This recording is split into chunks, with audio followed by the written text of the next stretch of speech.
ശക്തിയും പോരാട്ടവും കഴിഞ്ഞ് ഇപ്പോൾ നാം എത്തുന്നത് ബുദ്ധിയുടെയും വാക്കിന്റെയും ലോകത്തിലേക്ക്. ചൊവ്വ ശരീരത്തെ ശക്തമാക്കുമ്പോൾ ബുധൻ മനസ്സിനെ മൂർച്ചയാക്കുന്നു.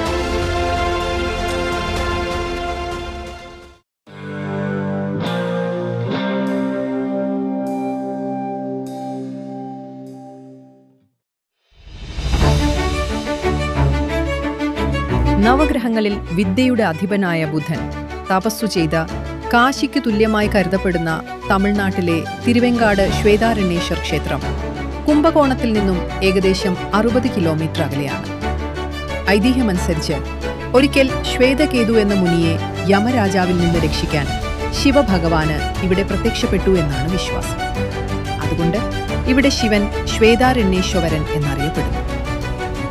ബുധൻ ബുദ്ധിയുടെയും ആശയവിനിമയത്തിന്റെയും പ്രതീകമായതിനാൽ വിദ്യാർത്ഥികളും കലാകാരന്മാരും ഇവിടെ എത്തുന്നു. നവഗ്രഹങ്ങളിലൊന്നായ ബുധഭഗവാൻ തന്റെ ദോഷങ്ങൾ മാറാൻ ശിവനെ ഭജിച്ച് തപസ് ചെയ്യുകയും തപസ്സിൽ സംപ്രീതനായ ഭഗവാൻ ഈ ക്ഷേത്രത്തിൽ തന്നെ ബുധന് പ്രത്യേക സന്നിധി നൽകിയെന്നുമാണ് ചരിത്രം. അതുകൊണ്ട് തന്നെ നവഗ്രഹ ക്ഷേത്രങ്ങളിൽ ബുധന്റെ പ്രധാന സങ്കേതമായി തിരുവെങ്കാട് അറിയപ്പെടുന്നു. ഈ ക്ഷേത്രത്തിന് മാത്രമുള്ള ചില പ്രത്യേകതകൾ എന്തെന്നാൽ, ചോളകാലത്ത് പണിത ഈ ക്ഷേത്രം ശിവന്റെ അഘോര താണ്ഡവം കൊണ്ടാണ് പ്രശസ്തം. ചിദംബരത്തിന് മുൻപേ ശിവൻ നടനമാടിയ ക്ഷേത്രമായതിനാൽ ഈ ക്ഷേത്രം ആദി ചിദംബരം എന്നറിയപ്പെടുന്നു. മറ്റൊരു പ്രത്യേകത, ശിവന്റെ ഏറ്റവും ഉഗ്രരൂപമായ അഘോരമൂർത്തിയാണ് ഇവിടെ പ്രതിഷ്ഠയായുള്ളത്. ഇവിടെ 3 വിശുദ്ധ തീർത്ഥങ്ങൾ ഉള്ളത്. ശരീരം, മനസ്സ്, ആത്മാവ് എന്നിവയെ ശുദ്ധീകരിക്കുന്നതിന് പ്രതീകമായി കണക്കാക്കപ്പെടുന്നു. പച്ചവസ്ത്രം സമർപ്പിക്കുന്നത് ഈ ക്ഷേത്രത്തിലെ പ്രധാന ആചാരമാണ്.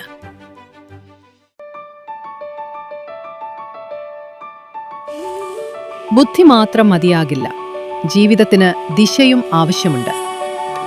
ബുധൻ അറിവ് നൽകുമ്പോൾ ഗുരു ആ അറിവിന് അർത്ഥം നൽകുന്നു. നവഗ്രഹങ്ങളിൽ ഏറ്റവും ശുഭഗ്രഹമായ ഗുരു അഥവാ വ്യാഴഭഗവാന്റെ അനുഗ്രഹം വർഷിക്കുന്ന ക്ഷേത്രമാണ് ആലങ്കുടി ആബൽസഹായേശ്വരർ ക്ഷേത്രം. ആലങ്കുടി ഗുരുക്ഷേത്രം കുംഭകോണത്തിൽ നിന്നും ഏകദേശം 17 കിലോമീറ്റർ അകലെയാണ്. ദക്ഷിണാമൂർത്തി രൂപത്തിലുള്ള ആബൽസഹായേശ്വരൻ എന്ന പേരിൽ അറിയപ്പെടുന്ന ശിവനാണ് ഇവിടുത്തെ പ്രധാന ദേവൻ. ഐതിഹ്യങ്ങൾ അനുസരിച്ച് പണ്ട് പാലാഴി മദനം നടന്നപ്പോൾ അതിൽ നിന്നുയർന്നു വന്ന ഹാലാഹലം എന്ന വിഷം ശിവൻ ഇവിടെ വെച്ച് പാനം ചെയ്തു. അതുകൊണ്ട് ഈ സ്ഥലത്തിന് ആലങ്കുടി എന്ന് പേര് വന്നതായി പറയപ്പെടുന്നു. ആലം എന്നാൽ വിഷമെന്നും കുടി എന്നാൽ കഴിക്കുക എന്നും അർത്ഥമാക്കുന്നു. ഭക്തരെ ആപത്തുകളിൽ സഹായിച്ചതുകൊണ്ടാണ് ഭഗവാൻ ആപത് സഹായേശ്വരർ എന്ന പേര് ലഭിച്ചത്. ദേവന്മാരുടെ ഗുരുവായ ബൃഹസ്പതി അഥവാ വ്യാഴം ശിവഭഗവാനെ പൂജിച്ച് തന്റെ സ്ഥാനം തിരിച്ചുപിടിച്ചതും ഈ പുണ്യഭൂവിൽ വെച്ചാണ്. ഗുരു ജ്ഞാനത്തിന്റെയും ദിശാബോധത്തിന്റെയും ഗ്രഹമായതിനാൽ വിദ്യാഭ്യാസം, വിവാഹം, സന്താനഭാഗ്യം എന്നിവയ്ക്കായി ആളുകൾ ഇവിടെ എത്തുന്നു. പ്രളയകാലത്തും ഈ ക്ഷേത്രം മുങ്ങാതെ നിലനിന്നുവെന്ന വിശ്വാസം ഇതിന്റെ മറ്റൊരു പ്രത്യേകതയാണ്. വ്യാഴാഴ്ചകളിൽ മഞ്ഞ വസ്ത്രം ധരിച്ചു നെയ്വിളക്ക് തെളിയിക്കുന്നത് ഇവിടുത്തെ പ്രധാന ആചാരമാണ്. ജ്ഞാനത്തിന് ശേഷം മനുഷ്യൻ തേടുന്നത് സുഖവും സൗഭാഗ്യവുമാണ്. ഗുരു ജീവിതത്തിന് ദിശ നൽകുമ്പോൾ ശുക്രൻ അതിന് സൗന്ദര്യം നൽകുന്നു. നവഗ്രഹ ക്ഷേത്രങ്ങളിൽ ഭൗതികമായ അഭിവൃദ്ധിക്കും ദാമ്പത്യ സുഖത്തിനും വേണ്ടി ഭക്തർ തേടിയെത്തുന്ന പുണ്യസങ്കേതമാണ് കഞ്ചനൂർ. കാവേരി നദിയുടെ വടക്കേ തീരത്ത് സ്ഥിതി ചെയ്യുന്ന അഗ്നിപുരി എന്നറിയപ്പെടുന്ന ഈ ക്ഷേത്രം ചോള രാജാക്കന്മാരുടെ കാലത്താണ് നിർമ്മിക്കപ്പെട്ടത്. തമിഴ് ഭക്തിപ്രസ്ഥാനത്തിലെ നായന്മാരായ അപ്പർ, സംബന്ധർ എന്നിവരുടെ തേവാരപതികളിൽ ഈ ക്ഷേത്രത്തെക്കുറിച്ച് പരാമർശമുണ്ട്. ശില്പകലയാലും ലിഖിതങ്ങളാലും സമ്പന്നമായ ഈ ക്ഷേത്രം 10ാം നൂറ്റാണ്ടിലെ ചോള വാസ്തുവിദ്യയുടെ മികച്ച ഉദാഹരണമാണ്. കഞ്ചനൂർ ശുക്രൻ ക്ഷേത്രം കുംഭകോണത്തിൽ നിന്നും ഏകദേശം 18 കിലോമീറ്റർ അകലെയാണ്. മറ്റ് നവഗ്രഹ ക്ഷേത്രങ്ങളിൽ നിന്നും ഈ ക്ഷേത്രത്തെ വ്യത്യസ്തമാകുന്നത് ഇവിടെ ശുക്രന് പ്രത്യേക വിഗ്രഹമില്ല എന്നതാണ്. മറിച്ച് അഗ്നീശ്വരനായി കുടികൊള്ളുന്ന ശിവൻ തന്നെയാണ് ശുക്രനായി ഭക്തരെ അനുഗ്രഹിക്കുന്നത്.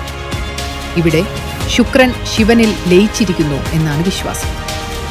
ശുക്രൻ സമ്പത്തും സൗഭാഗ്യവും പ്രതിനിധീകരിക്കുന്നതിനാൽ വിവാഹം വൈകുന്നവർ, സാമ്പത്തിക പ്രശ്നങ്ങളുള്ളവർ ഇവിടെ എത്തുന്നു.